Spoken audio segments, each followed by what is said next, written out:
Dr. Zafer, there can be some question after your presentation. Okay. The presentation, if any question from the audience, we will gonna direct you that you can able to answer. All right, all right. It's fine by me. Good. Okay, so I want to start now. So I want to say hi and welcome to everyone. 1 second, Istanbul. Zafer, because yeah, please go ahead, Dr. Zafer from Medical Park. Okay, so I want to say hi everyone from Istanbul. Today I want to talk about the new technology that we are using in our clinic for a while, and the technology that we use is mostly for the good health of people, of course, but I will change something in your mind, I guess. So this first picture, this is a huge tumor located intraventrically in the atrium of the left ventricle. You see that was a meningioma, and we resected it totally with no neurologic deficit. And this young lady is a nurse in our medical park group, and she wants to get rid of the tumor, yes, but she also wants to continue her life, continue to smile. So we have to be very, very accurate, very, very protective on the people's tissue. So I want to talk about the evolution of neurosurgery, because as you know, in the 60s, we were only doing macro neurosurgery. The previous generation was doing, and then started after the 60s, in the introduction of neurological microscope, we started to do micro neurosurgery and then computer assisted neurosurgery, which means computer-based medicine has a lot of contribution, and CT, MRI has added. And then we learned about the tumor biology. In the 90s, we were considered more and more about the tumor biology. And then in the 2000, after 2000, we were considering about the molecular structure of the tumors, and we understood that this was even more important. And then now we are trying to modify the genes or try to do some gene therapies to stop or treat the formation of tumors. So our philosophy has changed a lot. So nowadays, you see this man in the picture. He has a facial palsy after vestibular schwannoma surgery. So we do not want to see these people anymore. So our philosophy is now quality of life. So to do this, to achieve this, we use a lot of new technology. As listed here, we will talk about a little intraoperative imaging as our time will allow, and neuronavigation, neuromonitoring, and advanced MRI technology. And we also have high-tech neural implants, but this is not exactly the topic here, but I want to mention them, like vagal nerve stimulation, deep brain stimulation, spinal cord stimulation. These are all high-tech neural implants that improve quality of life. So this is one example from our clinic. This patient was having a surgery in prone position, and the surgery is still going on. You can see her under the drapes and anesthesia extensions here. I hope you are seeing the cursor I'm using. So the anesthesia extension is all the way into the MRI with the patient. So the head is open, and the intraoperative MRI is something like that. And it helps a lot. So how does it help? In this example here, on the left, you see a large glioma. And in the first attempt, the surgery is being performed. You see here in this box, some of the tumor is removed. And as a surgeon, we sometimes believe that we remove the whole tumor and then we close. The patient wakes up, and in the control MRI, you can see some residual, and that's a nightmare. Okay, and that happens more often than you think.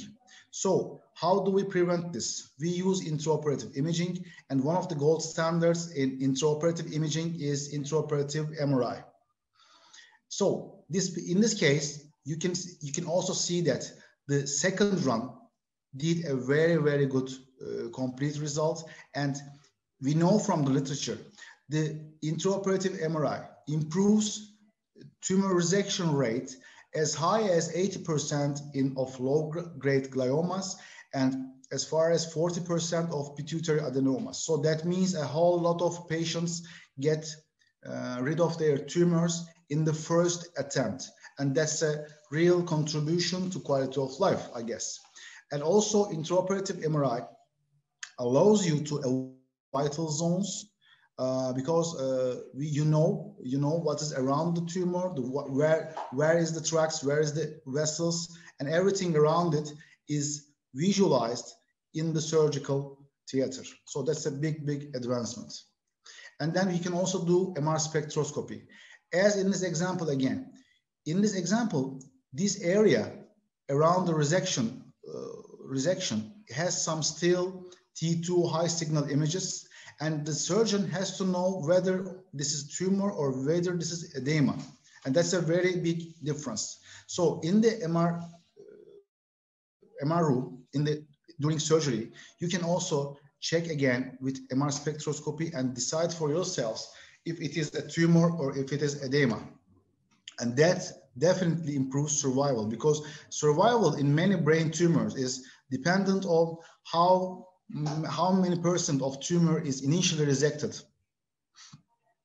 So that's another tool that we use very often. This is me using interoperative ultrasound, and on my right hand you see ultrasound probe draped and sterilized and used in this case used in a spinal cord tumor. It's an intramedullary tumor in this case. So let's see the video, and please check the area before the arrow. So excuse me.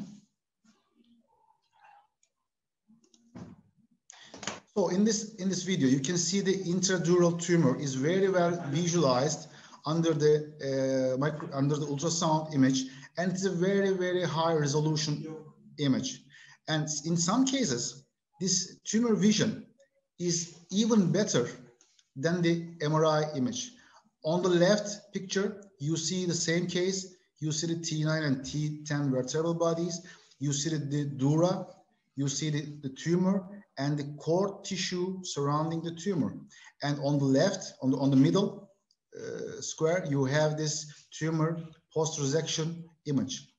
And please remember, ultrasound is real time. So the surgeon can modify the image as he wishes. And also the cord and tissue differences are in very high quality, thinking that it's live. You can see the pulsations in the cord, you can see the flow of the CSF, the flow of the blood, and many things using this intraoperative ultrasound. And it also helps, especially in spinal tumors, it also helps the extensive laminectomy cases. You know if your laminectomy is sufficient or appropriate or not, even before you open the dura, and that's a big advantage. That avoids some scenario that you open the dura and some of the tumor is hidden behind some bone. So it is very helpful in this regard.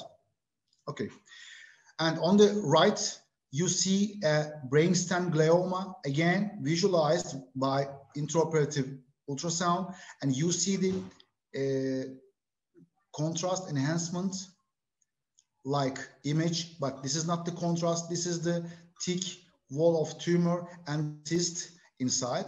And up there, you see the cerebellar folia, and that is how much resolution it offers. So that's a very valuable technology that we use. And here we can compare the MRI image to the intraoperative ultrasound image. Again, in brain surgery, the ultrasound first helps to eliminate inappropriate bone opening. So if you open a bone window, like the craniotomy, and it is not appropriate, then it will give you very hard times during surgery, okay? And it can sometimes cause some other problems too. But once you have a very clear ultrasound view, just like you see on the right top picture, it is almost comparable in quality to the high resolution MRI. And the best and biggest advantage of ultrasound that it is live. It is live image, and you can also change the direction of the probe as well as you wish, and you can see sagittal and coronal images of the tumor, and you can see all the structures underneath, and that you cannot do with the microscope. Okay, with the microscope you have a, yes, you have a very nice view, but you never see what's behind the tumor, and that's a big difference. Okay, one more big advantage that we have using the intraoperative ultrasound is Doppler facility. On this case, you are seeing right here a spinal arteriovenous malformation. And this malformation, of course, has some feeders and drainers. And on the left picture, please note that the dura is still not open.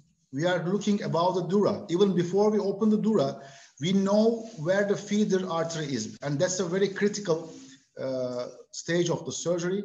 And the surgeon can detect the feeder artery even before dural opening. And that makes a very big difference, increases success, and helps us to remove the arteriovenous malformation totally and easily. And we can again check the Doppler after finishing the microsurgical resection.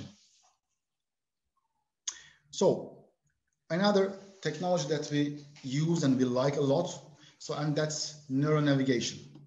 So neuronavigation started like 15 years ago as a popular device, and what it basically does is it takes high resolution MRI image and loads it into the software and gives you a 3D map of what is before your eyes and what is underneath the image. It is just like the brain version of the navigation that we use on our daily driving or walking as a tourist in a city. And the major advantage is the neuronavigation will show you what's behind the wall.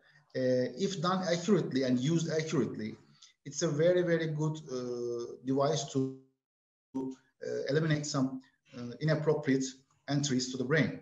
Because if you are working near some eloquent areas, like in this example, this tumor is located right behind the motor tracts, and this is the pyramidal tract here, as you see on tractography, and this tumor is pushing the pyramidal tract to the front on this image and to the side on this image. So you want to go to the tumor in the paramedian area, which is safe, totally safe, and then you start to walk through the tract, but avoid it thanks to the neuronavigational data. But there's one thing which is of notice and which should be kept in mind using neuronavigation is the navigation data is not real time. And that means when you start to the surgery, the dura is open, the CSF will drain, and some tissue will be taken out. And at that time, we are having some tissue shift, which is not understandable by the neuronavigation, because it's based on the preloaded or pre-taken MR images. If you want to correct this mistake, which is called the brain shift problem in neuronavigation, it's like your street is shown with your car, but you are standing like in a green area.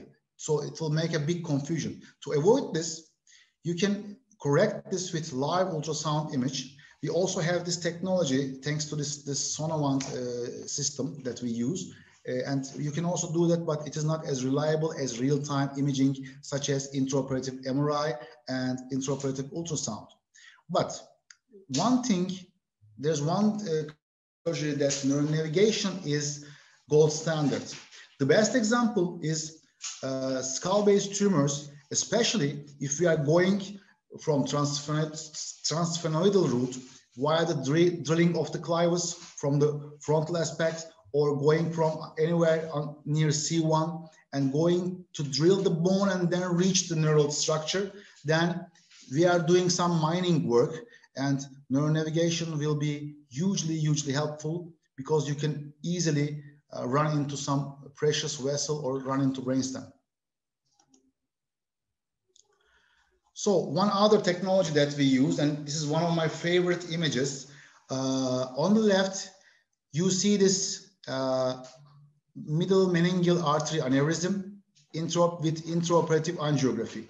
We use the ICG technology a lot in the vascular surgery. And this image, I like it before. It looks like a dancing man or like a Spanish dancer. And this is the two main trunks after the middle cerebral artery bifurcation. And this is the aneurysm, and this is the neck of the aneurysm. And here you see the main trunk. And on the right, you see again a arteriovenous malformation in the middle cerebral artery zone.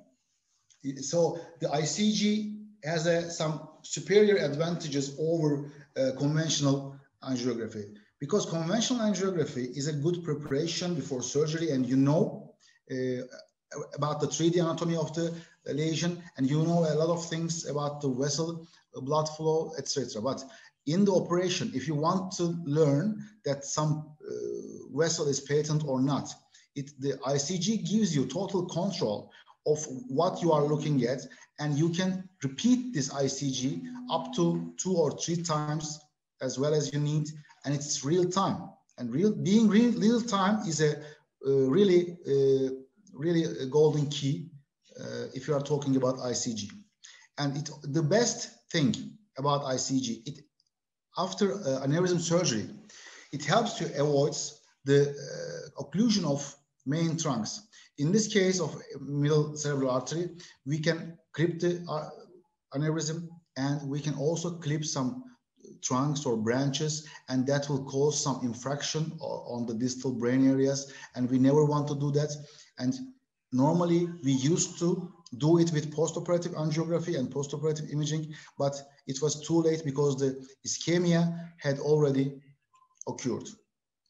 So another technology I think most of you is familiar with is the neuromonitoring, and neuromonitoring is used mainly for two indications. The one being spinal cord tumors, scoliosis, or anything which puts your spinal surgery in a risk of neurologic deficit. Okay, so whenever we feel that we have this risk of neurologic deficit, we use that. You can even use it in a huge cervical disc herniation with cord compression. Okay, it is not too much. Use it, and it's very beneficial. And we also use it for lesions around the eloquent brain areas, and mostly being the Broca's area, the speech area, and the primary motor cortex. And we use it like a stimulator. And whenever we stimulate some tissue, all right, and if it is the motor cortex, we get our signals, and we can avoid it by doing a local mapping using the neuromonitoring technology. And the stimulations is also helpful in like procedures such as selective dorsal rhizotomy, which you have to cut some rootlets in the lumbar spine to resolve some spastic paraparesia. So advanced imaging, yes, we have very, very high-tech software, and we have very good imaging facilities here. In this example, I want to show you the degree of resolution that we can offer. This case was an acute case of spinal cord injury. The blue lines that you see here is the dura, okay?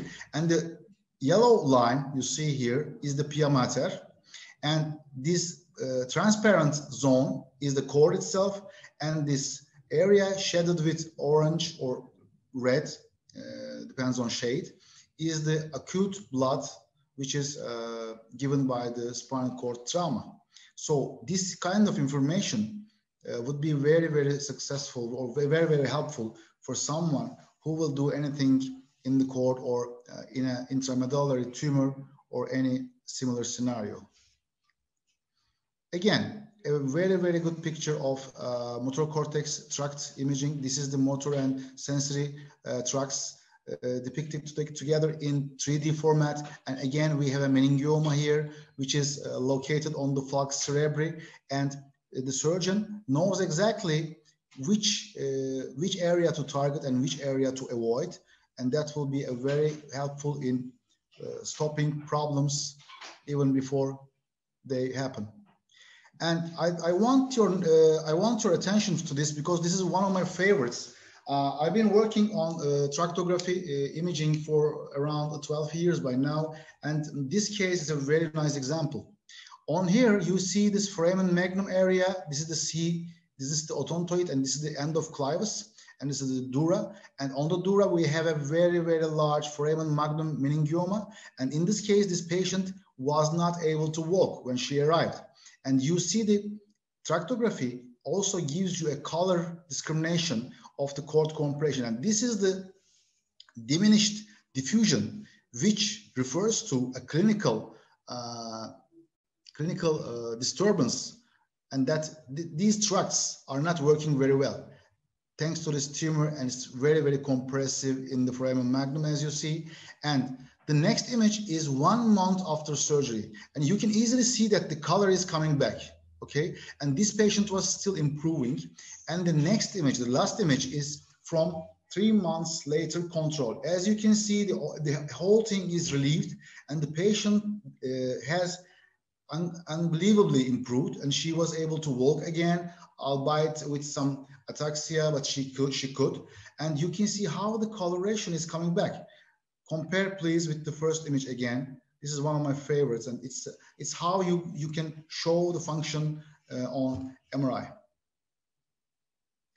So this is my personal background here, and I always like to show you this, our new building, our new facility. We are proud to work here, and many people here come and visit us. We are very happy to have them.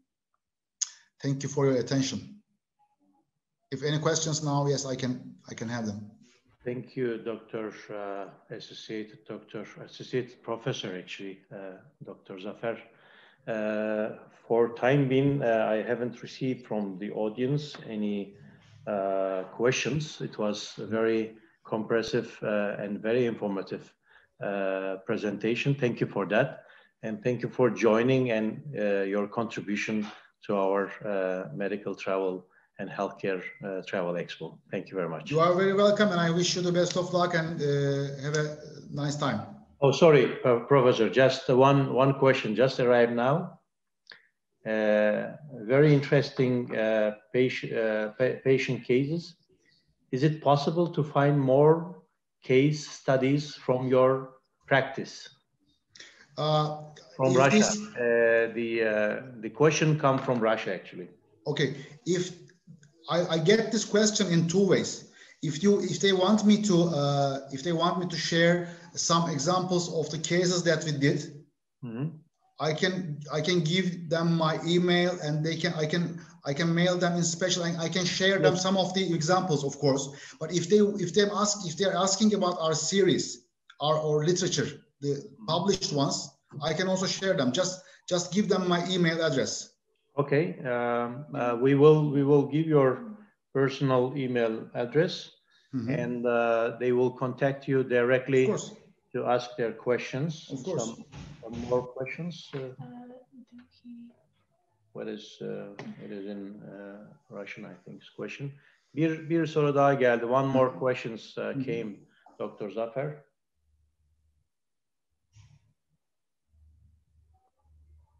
Okay.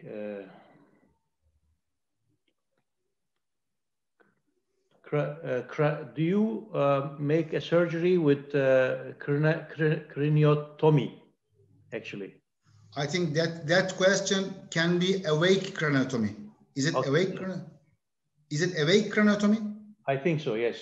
It's very technical for us also. Yes. Okay, I see. Of course it is. Yes, we do awake craniotomy, but in the years between 2005 and 2010, we were doing awake craniotomy for almost everything.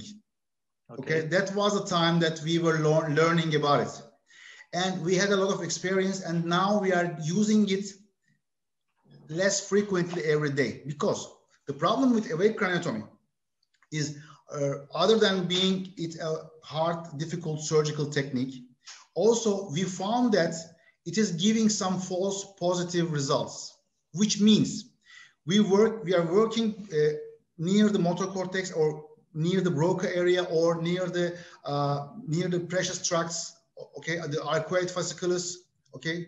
I hope they are hearing about this answer. And when we are working around these areas, the stimulation that the surgeon is actually doing is giving a false impression in the awake test, giving a false impression that we gave some deficits or permanent deficits. And in time we learned that's not the story. In awake surgery, you work near the motor cortex, you use some electronics like bipolar, you give some, the signal is confused around the neurons, okay, the area that you work. And the patient has some intraoperative deficits which can recover totally after some time. So for us, that was a false positive result. That happens also in neuromonitorization for intradural spinal tumors. We also have a lot of experience on this one. This is important. So you have some blockage of signal in the neuromonitor, and even if every measure is normal, and you have this broken signal, and we saw many patients with false positive result that could walk right after surgery. So there is the last question, that what is the size of the hole in the skull? I mean, for which surgery? For this surgery that you are talking, that you are mentioning. The awake surgery? Yeah. The size of the craniotomy. Yes. Is always dependent on the size and location of the tumor. Okay.